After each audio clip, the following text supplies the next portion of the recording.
You know that feeling, right? That little buzz in your pocket, that constant pull? It's like your attention isn't even yours anymore. It's just this resource being mined, one notification at a time. Well, today we're going to talk about how to get it back. You know how it starts. Just a quick peek, right? Just to see what's happening. But then your thumb just kind of takes over. It's got a mind of its own, just flicking and flicking endlessly. You're literally scrolling through miles of digital noise, but you're not actually going anywhere. And then there's the refresh, that little pull-down gesture. It's almost like a nervous tick, a little prayer to the content gods, hoping for something, anything new to pop up. Just a tiny jolt to break up the last, 30 seconds of boredom? And then, bam, you hear the sound. You see the little red dot. And just like that, the world stops. Whatever you were doing, whatever you were thinking, it's gone. Poof. Replaced by this overpowering need to know what that is. Your focus, it's just been hijacked. Look, let's be real. This isn't just a bad habit. It's a trap. A brilliantly designed loop of cheap, easy stimulation that has snagged so many of us. And the story of how to get out of it, well, that's kind of the story of being human right now. And this goes way beyond just feeling a little distracted. We're talking about a real pattern here, a behavioral addiction. I mean, does this sound familiar? You wake up, and the very first thing you feel is this intense urge for your phone. You try to read a book, but your brain is screaming for a distraction. And the things that used to make you happy, like a hobby or just walking outside, they feel kind of dull now. That constant low-level buzz of anxiety in the background, yeah, that just might be the price of admission for being plugged in 24/7. But here's the thing. This is not a personal failure. This is a shared experience. We're all swimming in this ocean of overstimulation. So this story, it's your story. And the mission, should you choose to accept it, is to get back in the driver's seat of your own mind. So if you're the hero of your own story, what's the secret weapon? What's the map that leads out of this trap? Well, there's this idea that's been making the rounds. You've probably heard of it, dopamine fasting. But what on earth does that actually mean? Let's just cut to the chase, because the name itself is pretty confusing. When you hear dopamine fasting, it sounds like you're supposed to, stop a chemical from working in your brain. But is that even possible? Is that what this is all about? The answer is a big, fat no. Dopamine fasting is honestly a terrible name for it. You can't fast from dopamine. Your brain needs it to function. And trust me, you wouldn't want to. Really, this is all about controlling your behavior. It's about taking a strategic break from all those super stimulating, impulsive things we do to give your brain's reward system a chance to just chill out and reset. That way, the simple, normal things in life start to feel good again. Okay, so how do you know if you need to hit the reset button? How can you tell if this is a journey you should even consider? Well, let's go through some of the telltale signs that your brain might be crying out for a little break. All right, time for a little honest self-check.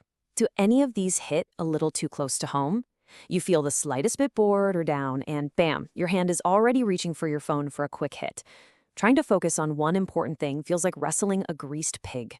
And maybe a nice walk or a good meal just doesn't give you that little spark of joy it used to. If you're nodding along, that might be a big sign that your brain is just too used to the cheap thrills of the digital world.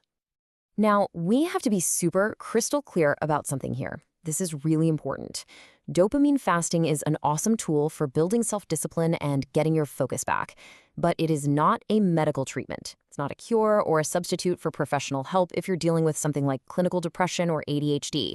Think of it like brushing your teeth for your mind. It's mental hygiene, not medicine. So, you're ready to give it a shot? Awesome. And don't worry, this doesn't mean you have to go live in a cave for a month. The plan to escape the trap is actually super practical, and you can start right now. Let's break down the first 4 steps to taking your focus back. First up, and this is maybe the most important rule, start small. Seriously, if you try to cut out everything all at once, you're just setting yourself up to fail. Just pick 1 or 2 things, like maybe no social media for an hour a day. That's it. Second, make it easy on yourself and get the temptation out of sight. Put your phone in a different room. You'd be amazed how effective that is. Third, you can actually use technology to fight technology. Get some of those apps and extensions that block the websites you always get lost in. And finally, and this is so crucial, you have to replace the bad habit with something else. Go for a walk, read an actual paper book, meditate, give your brain a new, quieter road to go down. All right, so you put in the work. What's the payoff? What's waiting for you on the other side? Because this isn't just about avoiding the bad stuff, it's about rediscovering the good stuff. Let's talk about the transformation. It's a total shift. You go from feeling constantly anxious and all over the place to having this calm, clear mind. You go from being impulsive and just reacting to everything to being intentional with how you spend your time and your energy. You stop needing those little hits of validation from the outside world because you start finding real, deep joy in simple things again. Oh, and yeah, you'll probably start sleeping a whole lot better too. And hey, don't just take my word for it. This isn't some pie in the sky theory. This is what you'd hear over and over from people who've actually tried it. They consistently say they feel better, they sleep better, and they can finally think clearly again once they take a deliberate step back from all the noise. But if you had to boil it all down to just one thing, one ultimate prize at the end of all this, it's this: renewed passion. It's getting that spark back. It's being able to enjoy things that take effort again. You know that magic of getting totally lost in a project, or a really good book, or a deep conversation without feeling that itch to check your phone? It's like you rediscover the part of yourself that can really create and focus and connect with the world. So I'll just leave you with this one question to chew on. If you could get back even just a little bit of that time and attention that's currently being lost to that endless scroll, what incredible things would you do with it?